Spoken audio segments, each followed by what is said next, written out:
Hi friends, ഞാനിപ്പോൾ നിൽക്കുന്നത് നമ്മുടെ സിംഗപ്പൂർ മുക്ക് എന്ന് പറയുന്ന ഒരു ജംഗ്ഷനിലാണ്. ഇവിടെ നല്ലൊരു ബ്രദേഴ്സ് ചിക്കൻ ബിരിയാണി, ദം ബിരിയാണി, അതായത് 100 രൂപയേ ഉള്ളൂ. ഇവിടെ നമ്മുടെ ഒരു തട്ടുകടയിൽ ബിരിയാണി ചെയ്യുന്നതാണ്. നിങ്ങൾ ഈ സിംഗപ്പൂർ മുക്ക് എന്ന് പറയുന്ന സ്ഥലം വരുന്നത് കണിയാപുരത്ത് നിന്ന് മുരുക്കുമ്പുഴ ചിറയൻകീഴ് പോകുന്ന റോഡാണ്. നിങ്ങൾ നമ്മുടെ കണിയാപുരത്ത് നിന്ന് റെയിൽവേ ഗേറ്റിൽ നിന്ന് വരുമ്പോൾ തന്നെ ഈ മെയിൻ റോഡ് കാണാൻ പറ്റും. ഈ മെയിൻ റോഡിലാണ് ഈ ചെറിയൊരു തട്ടുകട സ്ഥിതി ചെയ്യുന്നത്. അതായത് ദം ബിരിയാണി 100 രൂപയാണ്. ഇവിടെ ലൈവ് എന്ന് പറഞ്ഞാൽ നിങ്ങളത് കാണുന്നത് ഞാൻ വീഡിയോയിൽ കാണിക്കുന്നുണ്ട്. ലൈവ് ബിരിയാണിയാണ്. നല്ല സൂപ്പർ നല്ല അഫോർഡബിൾ പ്രൈസുമാണ്. നല്ലൊരു ക്വാണ്ടിറ്റി ഉണ്ട്. അപ്പോൾ നിങ്ങൾക്ക് ഇഷ്ടപ്പെടുന്ന രീതിയിൽ ഒരു ലൈവ് ബിരിയാണി. പക്ഷേ ഇവിടെ അവർ കറക്റ്റ് ഇവിടെ വെച്ച് തന്നെ നമ്മുടെ മുന്നിൽ വെച്ച് തന്നെ അവർ ഈ ബിരിയാണി ഇവിടെ ചെയ്യുന്നതാണ്. അപ്പോൾ നിങ്ങൾ ഇതുവഴി പോകുമ്പോൾ ഇവിടെ കയറി വന്ന് മേടിച്ച് ഒന്ന് ബിരിയാണി കഴിച്ചതിൻ്റെ അതിൻ്റെ ഫീഡ്ബാക്ക് ഞങ്ങളെ അറിയിക്കുക. നിങ്ങൾ തന്നെ മേടിച്ച് കഴിച്ചിട്ട് അതിൻ്റെ ഫീഡ്ബാക്ക് കമൻറ്റിലൂടെ അറിയിക്കണം. ലൈം ജ്യൂസ്, അങ്ങനെ പല പല വെറൈറ്റി ഐറ്റങ്ങൾ ഇവിടെ അവൈലബിൾ ആണ്. അപ്പം ഞാൻ കഴിച്ചിട്ട് ഫീഡ്ബാക്ക് അറിയിക്കുന്നേക്കാൾ നല്ലത് നിങ്ങൾ കഴിച്ചിട്ട് നിങ്ങൾ തന്നെ പറയണം. ഞാൻ കഴിച്ചിട്ട് അഭിപ്രായം പറയുന്നതിൽ എനിക്ക് യാതൊരു യോജിപ്പുമില്ല. അപ്പം നിങ്ങളാണ് ഈ ബിരിയാണിയുടെ ഫീഡ്ബാക്ക് അറിയിക്കാനുള്ളത്. ഓക്കെ, വരൂ. വന്ന് കയറിയപ്പോൾ തന്നെ കണ്ട കാഴ്ച അതിമനോഹരമായിരിക്കുന്നു. അതായത് ഇവിടെ ചിക്കൻ ബിരിയാണി ഉണ്ടാക്കുന്നത്, ചിക്കൻ വറുത്താണ് ബിരിയാണി ഉണ്ടാക്കുന്നത്. ഇതാണല്ലേ ഇവിടത്തെ ഒരു ഹൈലൈറ്റ്. ഒരു രക്ഷയും ഇല്ല. അത് വളരെ വാസ്തവം തന്നെ. കണ്ട അരിഞ്ഞ് മലത്തി വെച്ചേക്കണണ്ട. ദേ കാണുന്നില്ലേ അലങ്കരിച്ച് വെച്ചിരിക്കുന്നത് 3 തട്ടിലായിട്ട്. ഇത് വെച്ചാണ് ഇവിടുത്തെ ബിരിയാണി തയ്യാറാക്കുന്നത്. കണ്ടോ എന്ത് വെറൈറ്റിയിലുള്ള ബിരിയാണിയാണെന്നറിയാം. പിന്നെ അല്ല, ആൾക്കാരിങ്ങനെ ഇടിച്ചു കയറുന്നതിന്റെ കാരണം ഇതാണല്ലേ. ഹായ്, ഹലോ, നമസ്കാരം. നമസ്കാരം. കല്യാണിക്കോട്ട്. അത് കുഴപ്പമില്ല. അപ്പോ നിങ്ങള് ഇവിടെ ബിരിയാണിയൊക്കെ ചെയ്യുമെന്ന് ഞാൻ അറിഞ്ഞു. ബിരിയാണിയൊക്കെ ചെയ്യും. നല്ല രീതിയിലാണ് ചെയ്യുന്നത്. നല്ല മസാലയൊക്കെ ഇട്ടാണ് ചെയ്യുന്നത്. പിന്നെ ചിക്കൻ വറുത്താണ് ചെയ്യുന്നത്. ചിക്കൻ വറുത്താണ് ബിരിയാണിയൊക്കെ ചെയ്ത് കൊടുക്കുന്നത്. ലൈവായിട്ട് വേവിച്ച് നമ്മള് എല്ലാരെയും മുമ്പായിട്ട് വേവിച്ചുകൊണ്ട് വരലല്ല. ഇല്ല, നമ്മൾ ഇവിടെ വന്ന് വേവിച്ച് ഇതേപോലെ ചിക്കൻ ഫ്രൈ ചെയ്ത് ബിരിയാണി ഉണ്ടാകും. എത്ര രൂപയാണ് പ്രൈസ്? ഒരു പ്ലേറ്റ് 100 രൂപ. 100 രൂപ. 3 പീസ് ചിക്കനും റൈസും. ബിരിയാണി അപ്പൊ എപ്പോഴാണ് റെഡി ആവുന്നത്? കറക്റ്റ് 11 മണിയാകുമ്പോ 11 മണിയാകുമ്പോ ബിരിയാണി റെഡിയാണ് അല്ലേ? ഓ, അങ്ങനെയാണ്. ഈ ചിക്കൻ ഫ്രൈയുടെ മണം അടിച്ചാണ് ഞാൻ അകത്തോട്ട് ഇടിച്ച് കയറിയത്. അപ്പൊ നമ്മൾ ഈ കടയിൽ വരാൻ എത്രമാത്രം ദൂരമുണ്ട്? കണിയാപുരത്ത് നിന്ന് 1 കിലോമീറ്റർ മാത്രമേ ദൂരമുള്ളെന്നാണ് പറയുന്നത്. അപ്പൊ നമുക്ക് ഇവിടെ വന്നാൽ അടിപൊളി ബിരിയാണി കിട്ടും. ഇനി ഇതാ ഇവിടെ ബിരിയാണി ചെമ്പ് വെക്കാൻ പോവാണ്. നമുക്ക് ഇനി അങ്ങോട്ടേക്ക് പോകാം. ബിരിയാണിക്കുള്ള ഇൻഗ്രീഡിയൻസ് എല്ലാം തയ്യാറായി കഴിഞ്ഞു. അടുത്തതായി വെള്ളം ഒഴിക്കുകയാണ്. ആവശ്യത്തിനുള്ള വെള്ളം അവർ അളന്നു വെച്ചിരുന്ന ആ വെള്ളം തന്നെയാണ് ഇതിലേക്ക് ഒഴിക്കുന്നത്. വെള്ളം ഒഴിച്ചതിന് ശേഷം പാകത്തിന് ഉപ്പും ചേർത്ത് നല്ലതുപോലെ ഇളക്കി തിള വരുന്നവരെ ഒന്ന് വെയിറ്റ് ചെയ്യണം. അപ്പോഴേക്കും ദാ ഇവിടെ ബിരിയാണിക്കുള്ള ചിക്കൻ മസാല റെഡിയായി കഴിഞ്ഞിരിക്കുകയാണ്. ഇനി നമുക്ക് വെള്ളം തിളച്ചു കഴിഞ്ഞു. അപ്പോഴേക്കും ബിരിയാണി റൈസ് ഇടാം. ബിരിയാണി ഇതാ തയ്യാറായി കഴിഞ്ഞിരിക്കുകയാണ്. അതിന് ദം ഇട്ടുകൊണ്ടിരിക്കുകയാണ്. ബിരിയാണിയുടെ കൂടെ കഴിക്കാനായിട്ട് ഗ്രേവി വേറെ പ്രത്യേകിച്ചൊന്നും ഉണ്ടാക്കിയിട്ടില്ല. ഇതിൻ്റെ ഗ്രേവി തന്നെയാണ് കൊടുക്കുന്നത്. അതുകൊണ്ടാണ് നല്ല അസാധ്യ ടേസ്റ്റ് വരുന്നത്. നിങ്ങൾ തന്നെ കാണുന്നില്ലേ, നല്ല തിക്ക് ഗ്രേവിയാണ് നമുക്ക് ബിരിയാണിയുടെ മുകളിൽ ആവശ്യക്കാർക്ക് ഒഴിച്ചു കൊടുക്കുന്നത് കേട്ടോ. ഇവിടെ ദ്രുതഗതിയിൽ ദമ്മ് ചെയ്ത് കഴിഞ്ഞിരിക്കുകയാണ്. സെക്കൻഡ് ലെയർ കഴിഞ്ഞു. ഇനി അടുത്തത് 3ാമത്തെ ലെയറാണ് അവർ ചെയ്യാൻ പോകുന്നത്. അതിനുള്ള ഇൻഗ്രീഡിയൻസ് നിരത്തിക്കൊണ്ടിരിക്കുകയാണ്. അതായത് RKG നെയ്യും മറ്റുള്ള അതിനുള്ള ഇൻഗ്രീഡിയൻസും കൂടെയാണ് അവർ ചേർത്ത് വെച്ച് അതിലൊഴിച്ചത്. ഇപ്പോൾ നമ്മുടെ സവാള ഫ്രൈ ചെയ്തതാണ്. അതും കൂടെ അതിൻ്റെ മുകളിൽ വെതറിന് ശേഷം വീണ്ടും ചിക്കൻ എടുത്ത് നിരത്തി വെക്കുകയാണ്. ഇനി അത് ചിക്കൻ്റെ ഈ ലെയർ കൂടെ കഴിഞ്ഞാൽ ഏറ്റവും മുകളിൽ ചോറും കൂടെ ഇട്ട് അവർ ദമ്മ് ചെയ്യുകയാണ്. ബിരിയാണിയുടെ ലാസ്റ്റ് ലെയറാണ് നിരത്താൻ പോകുന്നത്. റൈസ് വാരി അതിൽ നിരത്തുകയാണ്. ഫുൾ റൈസും ആ ബിരിയാണി ചെമ്പിൽ ഫില്ല് ചെയ്തതിന് ശേഷം ബാക്കി അവസാന ഇൻഗ്രീഡിയൻസ് ആണ് ഈ ചെയ്യുന്നത്. അതിനുശേഷം ഒരല്പം RKG നെയ്യും അവരുടെ രഹസ്യ ഇൻഗ്രീഡിയൻസും കൂടെ ചേർത്ത് ഇത് നമ്മളങ്ങ് അടയ്ക്കാൻ പോവുകയാണ്. അതായത് ഇതിൻ്റെ മൂടി എടുത്ത് അങ്ങ് അടയ്ക്കുകയാണ്.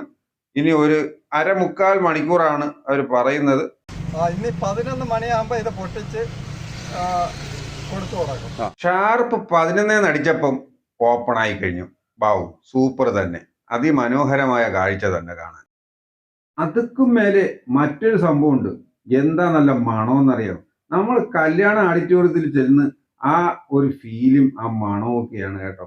ആ ചോറിന്റെ ഗ്ലാമർ തന്നെ കണ്ടില്ലേ? ഒരു ഒന്നൊന്നര ബിരിയാണി തന്നെ കണ്ട, കോരി തട്ടുന്നുണ്ട. അടിപൊളി ഫോയിൽ പേപ്പറിലാണ് ഇടിച്ച് ആമിക്ക് കോരി ഇതാ തട്ടണത് കണ്ട. ഇത്രയും വലിയ ക്വാണ്ടിറ്റിക്ക് ബിരിയാണി കൊടുക്കുന്ന സ്ഥലം ഇത് തന്നെ. ചോറ് കോരി ആ പ്ലേറ്റിലോട്ട് നിറയ്ക്കുന്നത് കണ്ടോ, അതാണ് പുള്ളിയുടെ ഒരു തൃപ്തി. ഒരു മനുഷ്യൻ അവൻ ഇഷ്ടപ്പെടുന്ന രീതിക്ക് കഴിക്കണം എന്നാണ് പുള്ളി പറയുന്നത്. ഇവിടെ വന്ന് കഴിക്കുന്നവർക്ക് എത്ര വേണമെങ്കിലും ഫുഡ് കൊടുക്കും ആള്. ഇതിന്റെ കൂടെ കൊടുക്കുന്നത് നല്ല സാലാഡും പിക്കിൾസുമാണ്. ഇതാ നിങ്ങൾ കണ്ടോ, ഇതേപോലെ നല്ല പാക്കഡ് ആയാണ് പുള്ളി കൊടുക്കുന്നത്. ഈ സലാഡിൽ നിങ്ങൾ എന്തൊക്കെയാ ചേർക്കുന്നത്? ഇത് സവാള, ആ ക്യാരറ്റ്, ആ തക്കാളി, ആ ബീട്രൂട്ട്, ആ പച്ചമുളക്. ഇത്രയും വെറൈറ്റി ഐറ്റങ്ങളാണ് ചേർക്കണം അല്ലേ? ആ ആരും ചേർക്കാത്ത ഇത്രയും ആയിട്ടാണ്. എല്ലാരും സവാളയും തൈരും ഒഴിച്ച് സലാഡാക്കും അല്ലേ? പക്ഷെ നിങ്ങൾ അതിൽ നിന്ന് വ്യത്യസ്തനാണ് അല്ലേ? അടിപൊളി. അതാണ് എല്ലാം കൊണ്ടും വെറൈറ്റി തന്നെയാണ്. എല്ലാം കൊണ്ട് വെറൈറ്റി ആണ്. അതെ അതെ. ആ ആ ആ മോര് എല്ലാം ഉണ്ടല്ലേ? ആ എത്ര നേരം ഉണ്ട്? ബിരിയാണി എപ്പോഴും കഴിയും, അതേ സമയം വരെ കാണും. ബിരിയാണിയുടെ ടൈം വരെ ഉള്ളു, ബിരിയാണി ടൈം വരെ ഉള്ളു. വെള്ളവും മറ്റുള്ളതെല്ലാം. നല്ല മുന്തിയ ഇനം സർബത്ത് ജ്യൂസ് ഇനി തയ്യാറാക്കാൻ പോവുകയാണ്. നാരങ്ങയും നറുനണ്ടി ജ്യൂസും കസകസും ഷുഗർ സിറപ്പും ഐസ് വാട്ടറുമാണ് നറുനണ്ടി ജ്യൂസിൽ ഇവർ ചേർക്കുന്നത്. പിന്നെ അതുകൂടാതെ തന്നെ ലൈം ജ്യൂസും മോരും ഇവിടെ അവൈലബിൾ ആണ്. ഇവിടുത്തെ മറ്റൊരു ഹൈലൈറ്റ് എന്ന് പറയുന്നത് കാറ്ററിംഗ് സർവീസും ഏത് തരം ഫുഡും ഇവിടെ ഓർഡർ അനുസരിച്ച് ചെയ്തു കൊടുക്കുന്നതാണ്. ഈ ചേട്ടനാണ് ഇവിടെ വന്ന് കുടിക്കുന്നത്. എങ്ങനെയുണ്ട് ചേട്ടാ? അടിപൊളിയല്ലേ? മറ്റുള്ള കടയേക്കാളും വ്യത്യസ്തത ടേസ്റ്റ് ഉണ്ടോ? ആ അടിപൊളി. അതാണ് നമ്മൾ കസ്റ്റമറെ കൊണ്ട് തന്നെയാണ് അഭിപ്രായം പറയുന്നത്, അല്ലാതെ നമ്മൾ പറയലല്ല.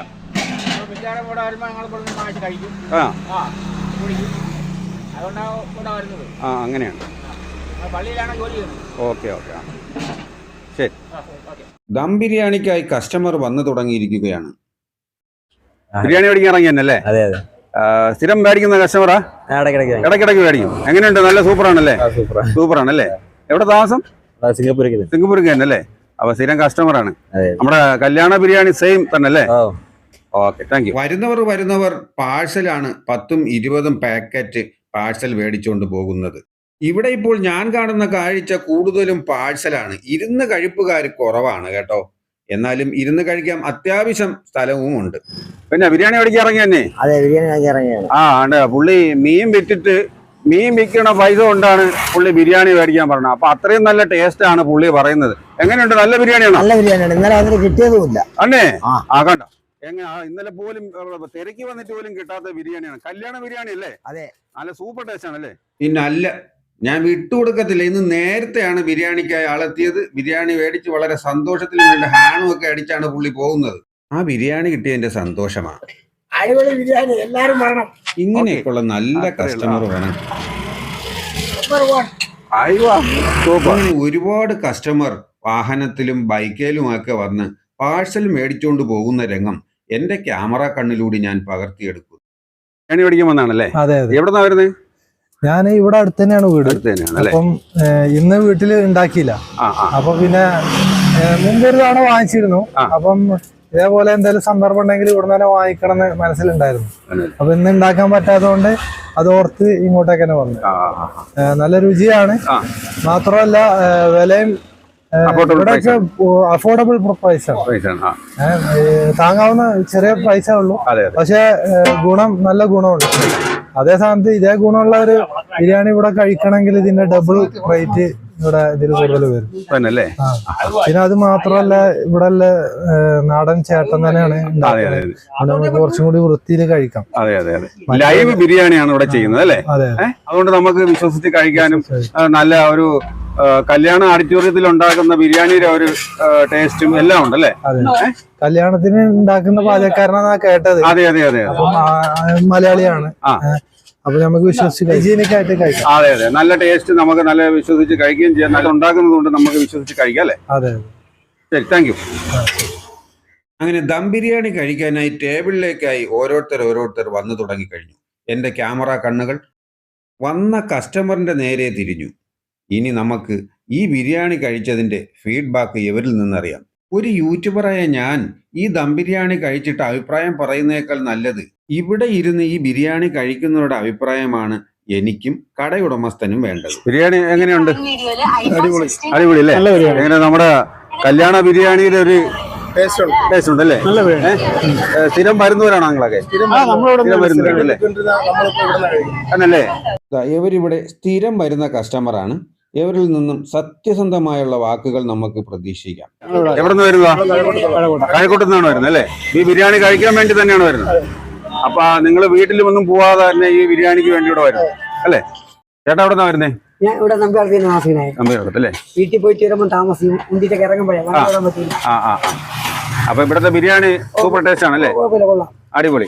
നമ്മുടെ കല്യാണ ബിരിയാണി പോലെ അവരൊക്കെ പറയുന്നത് കേട്ടു. അത് വാസ്തവം തന്നെ അല്ലേ? അപ്പൊ നിങ്ങളൊക്കെയാണ് ഇത് നമുക്ക് ഇതിന്റെ ഫീഡ്ബാക്ക് അറിയിക്കാനുള്ളത്. അപ്പൊ കസ്റ്റമർ തന്നെയാണ് അഭിപ്രായം പറയേണ്ടത് അല്ലേ? പിന്നെ ഒരു കാര്യം കൂടി പറഞ്ഞോട്ടെ. നമ്മുടെ ഈ ബിരിയാണി ഉണ്ടാക്കുന്ന ചേട്ടന്റെ നമ്പർ കൂടി ഞാൻ ഇതിൽ കൊടുത്തേക്കാം. പിന്നെ എൻ്റെ വീഡിയോ ആദ്യമായിട്ട് കാണുന്നവരുണ്ടെങ്കിൽ ഒരു സബ്സ്ക്രൈബിലൂടെ എന്നെ പ്രോത്സാഹിപ്പിക്കണം കേട്ടോ.